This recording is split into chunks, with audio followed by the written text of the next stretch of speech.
Weight loss করছে। ও তখন বলছে, তো তোমরাও একটু শুনে নাও যারা মোটারা আছো কিভাবে রোগা হবে।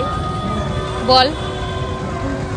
আমি যখন চণ্ডীপুরে ছিলাম তখন আমার ওজন ছিল 57। তো আমি ডায়েট ফলো করেছি 1 মাস ধরে, কিন্তু কিছুই হয়নি, বরং বেড়েছি, কমিনি। কিন্তু আমি রিসেন্ট 1 মাসও হয়নি, 15 দিন হলো। কথা বল। 1 মাস হলো, 1 মাস হয়নি, 15 দিন মতো হলো আমি বারাসাতে এসেছি। আমি শুধুমাত্র সকাল, বিকেল, সন্ধে, দুপুর, গভীর রাত্রি চা খেয়ে আমার ওজন এখন 55 কিলো হয়েছে। তো যারা চা লাভার আছো, মানে ওয়েট লসের জন্য সব থেকে বেস্ট হবে, তো তোমরা চা খেয়ে ওয়েটটা লস করতে পারো, ঠিক আছে। আমি তো চা নেশা নেই, মানে আমার চা নেশা একদমই নেই, ঠিক আছে। আর এইভাবে না খেয়ে আমি তো একদম পারবো না। আর অ্যাকচুয়ালি ওর মেসে তো আর মাসি আসে না, মানে মাসি আগে আসতো, কাজের মাসি আসতো, এখন আর আসে না। তো যার কারণে ও রান্না করতে পুরো কি মানে রান্না বান্না করতে অতটা পছন্দ করে না। তো সারাদিন চা, বাড়িতে যখনই ফোন করে না, হ্যাঁ রান্না হয়ে গেছে, ব্যাপারটা এইটাই, ঠিক আছে। তারপরে ওয়েট লস করছে, সেটা দেখলেই বোঝা যায়। আমি তো ডায়েট করেছি, মানে ডায়েটটা আমার হচ্ছে না, ঠিকঠাক হচ্ছে না, ঠিক আছে। বোন নুডলস খুঁজছে, কোনগুলো? আচ্ছা, কাপ নুডলসগুলো বেরোচ্ছে না।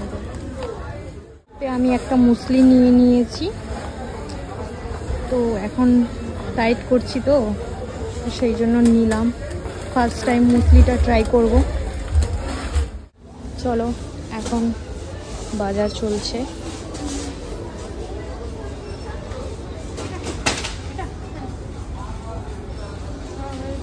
এদিকে আছে।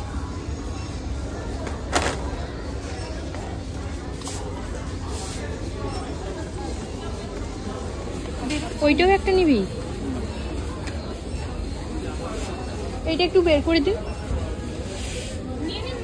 বের করতে যান। তো বন্ধুগণ, এখন আমার বাজার চলছে।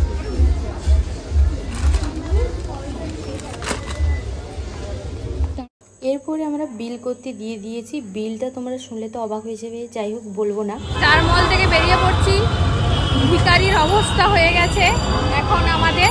আমরা এখন যাচ্ছি ঠাকুর দেখতে, বারাসাত স্ট্যান্ডে ঠাকুর দেখতে যাচ্ছি। হ্যালো বন্ধুরা, এখন আমরা যাচ্ছি রুমের দিকে।